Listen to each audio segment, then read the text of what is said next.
Quiet Please, written by Kevin Scott in the year 1961.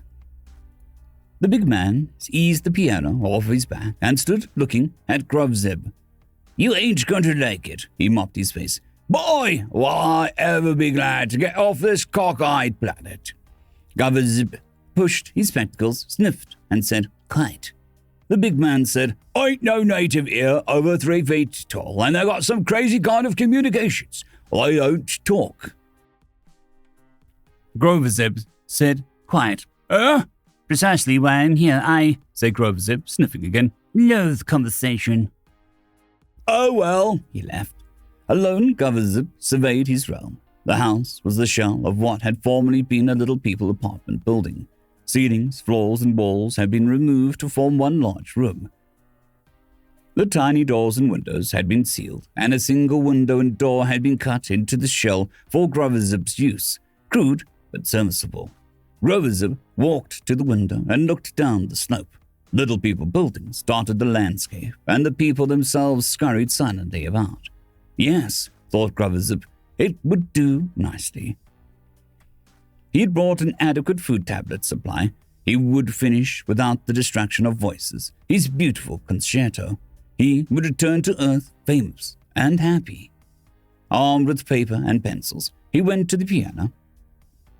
Having decided to enlarge upon the theme in his second movement, his mind knew exactly how the passage should run, and he swiftly covered the paper with sharp, angular notes. Then he triumphantly lifted his hands and began to play what he had written. He jerked back from the keyboard, his hair on end, his teeth on edge, his ears screaming with the massive sounds that he had produced. He looked at his hands, peered at the score, adjusted his spectacles, and tried again. I'm tired, he thought, recoiling in horror from the racket. A food tablet and a nap will remedy his situation. When he awoke, Grovzeb walked to the window, refreshed. A violet glow had replaced the harsh yellow light of day. At the foot of the slope, the little people dashed to and fro, but no voice broke the peaceful quiet of the evening. With a sigh of satisfaction, Grovzeb went to the piano. Gently, he struck the keys. Blatant, jumbled noise filled the room. Breathing hard, Grovzeb rose and gingerly lifted the spinet's lid. No, nothing amiss there. Good felts, free hammers, solid sounding board, must be out of tune. Grovzeb closed the lid, sat down and struck a single note. A clear tone rang out. He moved chromatically up and down the scale, definitely not out of tune. He shifted the score, glancing uneasily at the keys, and began to play. Discord immediately pierced his eardrums. He clapped his hands over his ears and leapt wildly from the piano bench. The trip, he decided frantically, it must have affected my hearing. He flung himself from the house and down the slopes. The little people scattered, staring.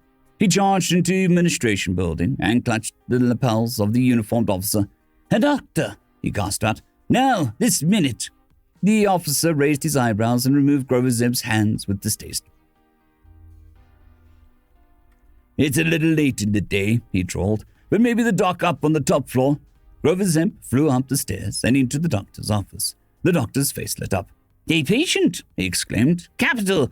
What seems to be the trouble? Food poisoning? Shouldn't eat the food here. Garbage. Appendix? Heart attack? Stop talking, you idiot. It's my ears. Obviously disappointed, the doctor nevertheless poked and peered into Grovzeb's ears.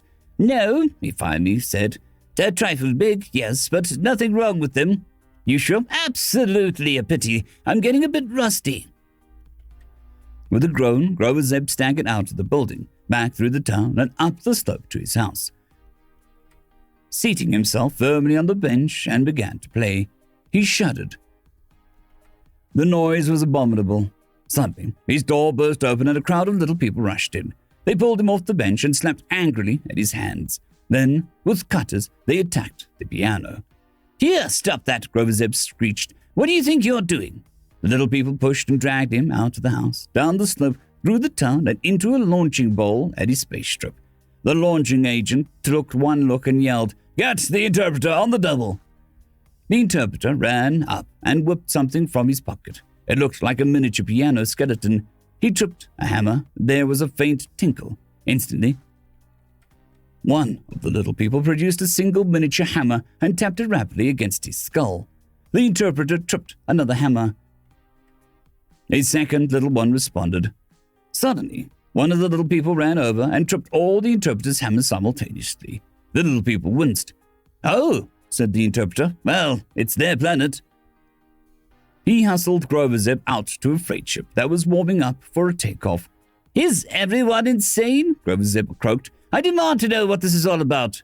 The interpreter shoved Grover Zip into the ship. "They say you talk too much," he yelled as he slammed the door. End of story.